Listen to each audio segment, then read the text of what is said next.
अस्सलाम वालेकुम viewers, welcome to the students platform.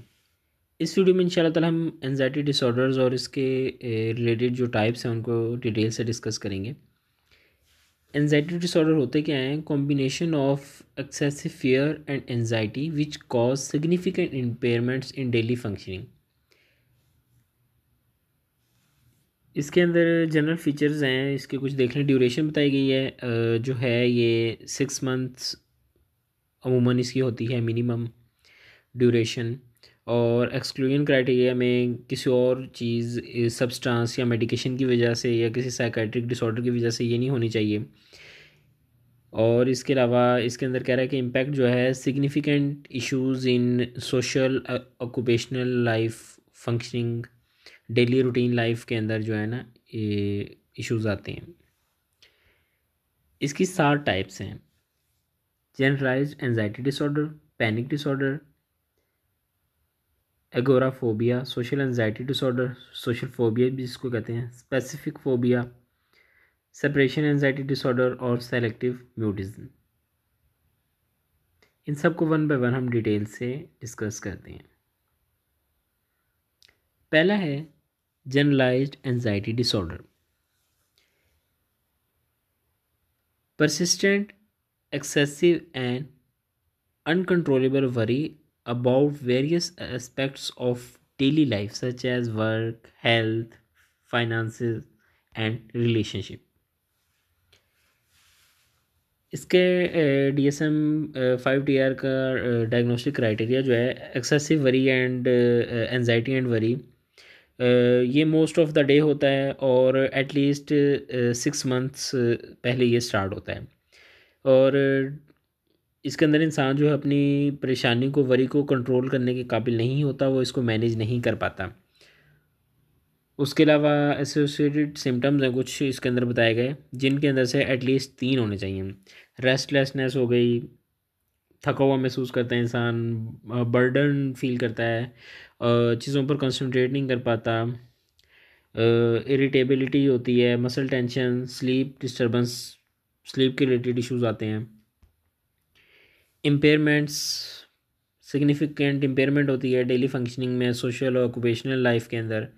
और एक्सक्लूजन में कह रहा है कि ये किसी और सब्सटेंस अब्यूज़ की वजह से या मेडिकल कंडीशंस की वजह से या और मेंटल डिसऑर्डर की वजह से ये कंडीशन नहीं होनी चाहिए। अच्छा, जितनी भी ये डिसऑर्डर्स हैं ना, सब जितनी भी टाइप्स हैं, इनकी फीचर्स जो हो गए, आप कह लें बायोलॉजिकल फैक्टर्स हो गए, साइकोलॉजिकल फैक्टर्स हो गए, प्रोग्नोसिस हो गया, डायग्नोस, मतलब ये ना ऑलमोस्ट सेम ही है। ठीक है, एक मैं आपको डिटेल से बता दूंगा, बाकी को आप किस तरह से अप्लाई करेंगे। ठीक है, एक ही चीज़ को, एक ही प्रोग्नोसिस को, एक ही एटोलॉजी को आप किस तरीके से जो है बाकी डिसऑर्डर की टाइप्स पे किस तरह अप्लाई करेंगे, वो भी मैं आपको साथ साथ बता दूंगा। इसका बायोलॉजिकल फैक्टर्स जो हैं वो है dysregulation of hypothalamic pituitary adrenal axis, imbalance in neurotransmitter GABA और सेरोटोनिन और norepinephrine, genetic predisposition with heritability estimate of approximately 30%। Psychological factors mild adaptive cognitive process होते हैं इसके अंदर, poor coping mechanism, problem solving abilities में मसाइल होंगे अगर।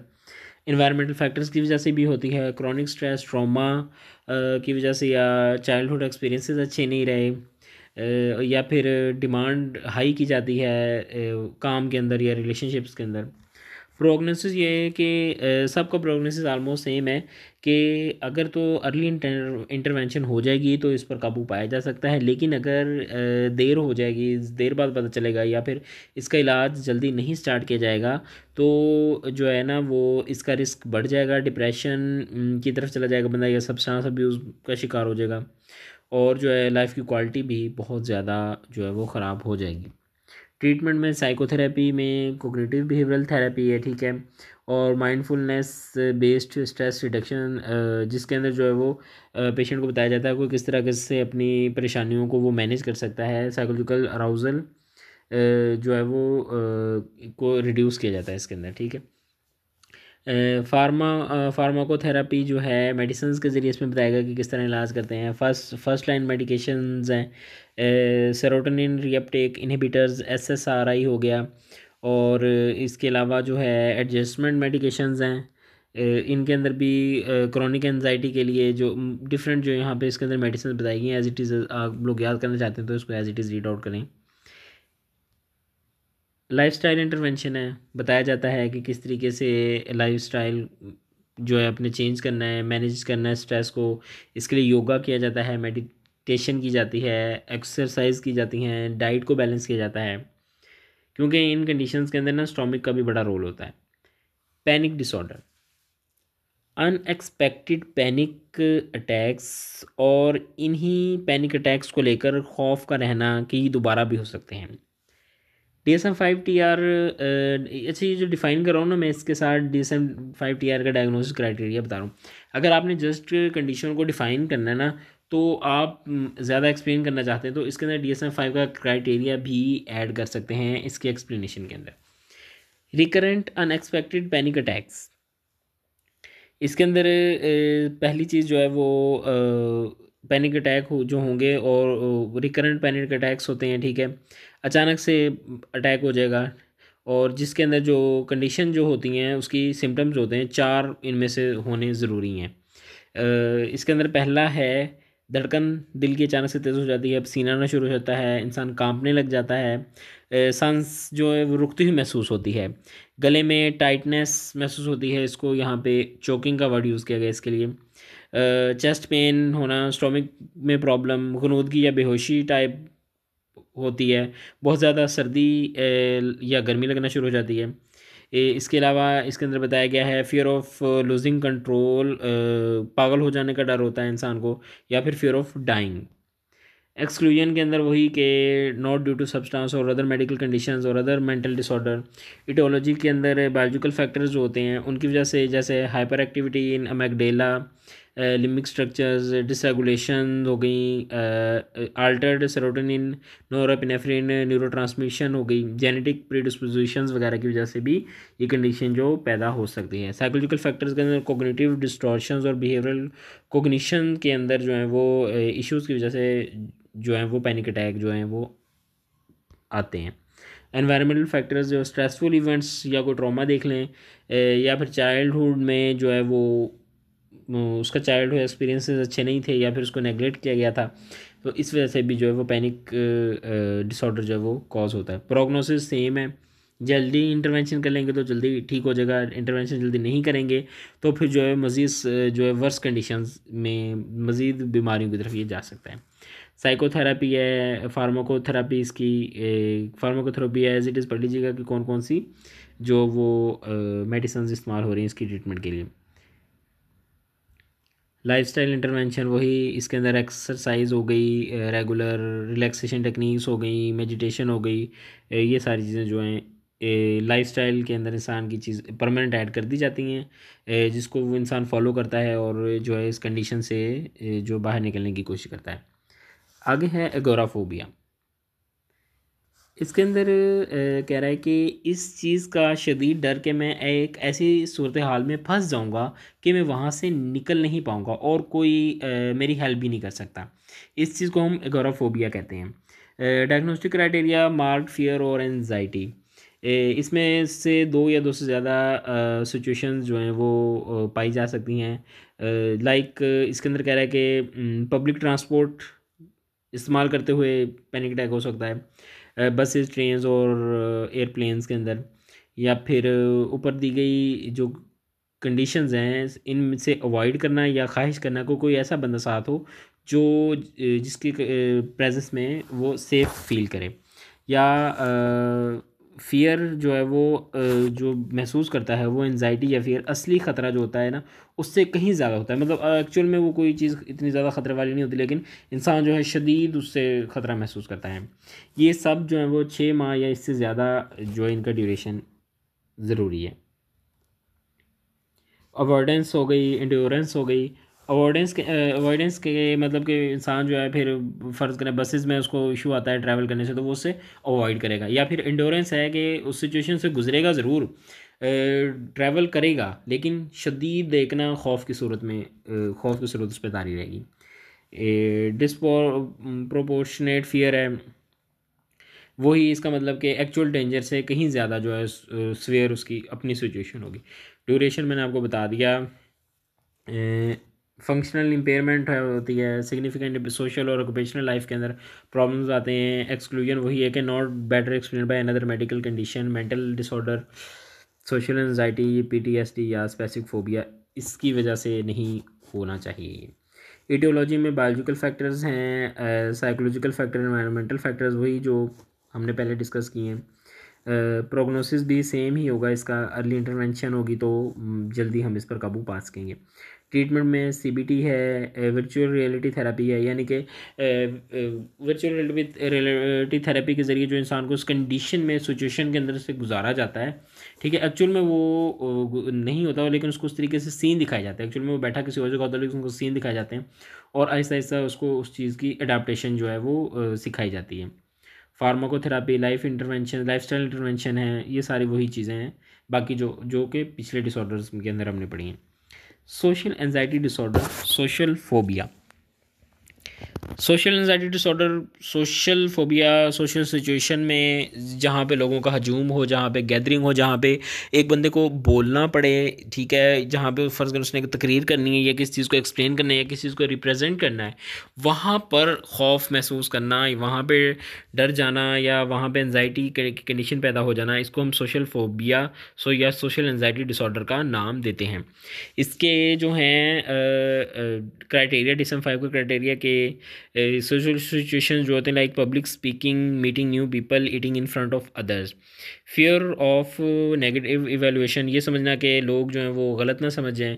अगर कोई आप तकरीर कर रहे हैं तो लोगों को ये ना लगे कि आप तकरीर अच्छी नहीं कर रहे, इस तरह। अवॉइडेंस और इंड्योरेंस, अवॉइडेंस ये कि इस तरह की सिचुएशन से या तो बिल्कुल ही कट ऑफ हो जाना, या फिर इंड्योरेंस जैसे मैंने पहले आपको बताया कि सिचुएशन से तो गुजरना, लोगों के सामने बात तो करना, स्पीच तो करना, लेकिन उस दौरान साथ साथ जो है ना एक एक्सट्रीम किस्म के डर और खौफ को महसूस करना। डिसप्रपोर्शनेट फियर, वही जो ऊपर बात हुई कि असल कंडीशन में इतना फियर नहीं है, लेकिन फियर जो है वो पेशेंट जो है वो बहुत शदीद किस्म का फियर महसूस करता है। 6 मंथ या इससे ज़्यादा ये इसका ड्यूरेशन है। फंक्शनल इम्पेयरमेंट और एक्सक्लूजन वही, not due to an other medical condition और substance use. Biological psychological factors और इन्वायरमेंटल फैक्टर वही सेम, प्रोग्नोसिस सेम है, ट्रीटमेंट भी आलमोस्ट सेम है, लाइफस्टाइल इंटरवेंशंस वही सारी। आगे है स्पेसिफिक फोबिया, किसी ख़ास किसी जो है ना ख़ास चीज़ के साथ जो है ना ये अटैच होती है, किसी ख़ास है किसी स्पेसिफिक चीज़ के साथ से डर लगता है इंसान को। इंटेंस और irrational fear of particular object और सिचुएशन, इसके अंदर जो है क्राइटेरिया जो है मार्क्ड फियर और anxiety about a specific object और situation like height, animals, flying, injections like water, immediate fear respond, जैसे ही ये चीज़ के सामने आती है ना, हाइट पर अगर जाता है बंदा, जैसे ही हाइट पर जाता है तो ये कंडीशन उसके साथ होना शुरू हो जाती है, उसको अचानक से शदीद किस्म का डर या खौफ आना शुरू हो जाता है। इसलिए या तो वो अवॉइड करता है या फिर अगर वो उस सिचुएशन में जाता है तो बहुत शदीद किस्म का खौफ महसूस करता है। और सिचुएशन इतनी खौफज़दा होती नहीं जितना इंसान जो है वो इसको जो है इसके लिए उसके लिए खौफज़दा और थ्रेटनिंग होती है। ड्यूरेशन इसका भी 6 मंथ है, ठीक है। फंक्शनल इम्पेयरमेंट्स और exclusion not due to other medical condition और other psychotic disorder. Etiology, biological factors, psychological, environmental factor, prognosis, ये सारा सेम। सेपरेशन एंजाइटी डिसऑर्डर, इसके अंदर कह रहा है कि सेपरेशन, घर से, अपने लव वन से या केयर गिवर से सेपरेशन का डर होता है कि कहीं वो मेरे से दूर ना हो जाए, मेरे से छूट ना जाए, वो हम जुदा ना हो जाएं कहीं, इस चीज़ का डर होता है और शदीद किस्म का डर होता है। और एक्सेसिव फियर जो है एटलीस्ट जो है 3 कंडीशन जो है इसके अंदर होनी चाहिए, ठीक है। डिस्ट्रेस कॉज हो जाती है जब अपने लव वन से या केयर गिवर से बंदा दूर होता है, या बच्चा या बड़ा, ये और या फिर जो है वो इसके अलावा हर टाइम उसको इसी चीज़ का डर लगा रहता है कि कहीं मेरे से दूर ना हो जाए, खो ना जाए। इसके अलावा reluctant to leave home due to fear of separation, घर नहीं छोड़ता बंदा, ठीक है। अगर घर में लव वन है, बेटा है, बच्चा है, उसकी माँ या बाप के साथ उसको इस तरह का अटैचमेंट है और डिसऑर्डर की हद तक जो अटैचमेंट है, तो वो बच्चा घर से बाहर नहीं निकलता, ठीक है।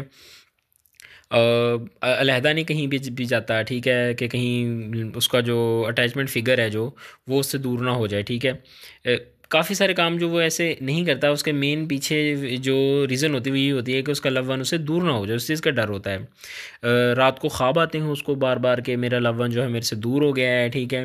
और अटैचमेंट फिगर जो होता है, यहाँ पे अटैचमेंट फिगर का वर्ड ज़्यादा सूटेबल होगा। फिज़िकल सिम्टम्स ये हैं कि सर में दर्द होती है, मैदे के मसाइल आते हैं अगर जो है वो लव वन उससे दूर हो जाए। ड्यूरेशन ये है कि बच्चों में 4 वीक्स और बड़ों में 6 महीने इसकी ड्यूरेशन है मिनिमम। और फंक्शनल इम्पेयरमेंट्स और एक्सक्लूजन क्राइटेरिया वही सेम, इटियोलॉजी भी सेम है, प्रोग्नोसिस और ट्रीटमेंट ये सब कुछ सेम है। आखिरी हमारी जो टाइप है वो है सेलेक्टिव म्यूटिज़म की। इसमें एक बंदा वैसे तो नॉर्मल बातचीत करता है, लेकिन एक स्पेसिफिक सूरत हाल में इसने वो बोलना बंद कर देता है, ठीक है। जिसमें उसने बोलना होता है वो बोल नहीं पाता, जैसे घर में इसकी एक बड़ी वजह फैमिली के पुअर रिलेशनशिप हो सकते हैं। DSM-5 क्राइटेरिया का डायग्नोस्टिक क्राइटेरिया है, इसके अंदर कह रहा है consistent failure to speak in specific situations like school, जहाँ पे बोलना था, उसने उससे सवाल पूछा गया है, उसने बोलना है लेकिन वहाँ पे चुप कर जाता है। फंक्शनल इम्पेयरमेंट आती हैं, ठीक है। एजुकेशनल और ऑक्यूपेशनल सोशल कम्युनिकेशन में इश्यूज़ आते हैं ऐसे बंदे को, जहाँ पे बोलना होता है वहाँ पे वो चुप कर जाता है, नहीं बोल पाता, वैसे वो नॉर्मल बात करता है। ड्यूरेशन जो है इसकी 1 मंथ है एटलीस्ट। और एक्सक्लूजन वही है, not due to another medical condition, और behaviour is not due to lack of knowledge. और मतलब ऐसा नहीं कि उसको सवाल का जवाब नहीं आता, लेकिन कंडीशन बीमारी की वजह से वो नहीं बोल पाता। इटोलॉजी वही सेम, बायोलॉजिकल फैक्टर्स व dysregulation in neural circuits associated with anxiety, genetic predispositions to anxiety disorder, psychological factors है अंडरलाइंग सोशल एंजाइटी, परफेक्शनिज्म और fear of making mistakes in public, environmental factors हैं, ट्रॉमेटिक एक्सपीरियंसेस हो गए, family history of over protection, एक बच्चे को इतना ज़्यादा पैम्पर किया गया, इतना ज़्यादा पैम्पर किया गया कि उसको ये कंडीशन हो गई, वो माँ या बाप के अलावा कहीं जाता ही नहीं है, ठीक है। प्रोग्नोसिस ये कि जल्दी अगर इसका ट्रीटमेंट, जल्दी इंटरवेंशन हो जाएगी तो ट्रीटमेंट भी उतना ईजी होगा, लेकिन अगर देर कर देंगे तो ट्रीटमेंट में मसाइल आ सकते हैं, मज़ीद स्वेयर कंडीशंस आ सकती हैं। बिहेवियरल थेरेपी है, कॉग्निटिव बिहेवियरल थेरेपी है, प्ले थेरेपी है छोटे बच्चों के लिए। उसके अलावा फार्माकोथेरेपी इसके अंदर जो है वो मेडिसन्स का इस्तेमाल करते हैं। SSRI जो है ना मेडिसन, मैक्सिमम एंजाइटी डिसऑर्डर्स के अंदर ये इस्तेमाल हो रही है। लाइफस्टाइल इंटरवेंशन है, स्पोर्टिव और प्रेशर फ्री एनवायरनमेंट क्रिएट किया जाता है। और कोलैबोरेशन विद टीचर्स और केयर गिवर जो माँ बाप थे उनके साथ मिलकर जो है वो साइकोलॉजिस्ट जो है वो बच्चे, अगर बच्चा है तो उनके उसके टीचर्स और माँ बाप के साथ मिलकर जो है उसको ट्रीट करता है और बच्चे को डील करता है।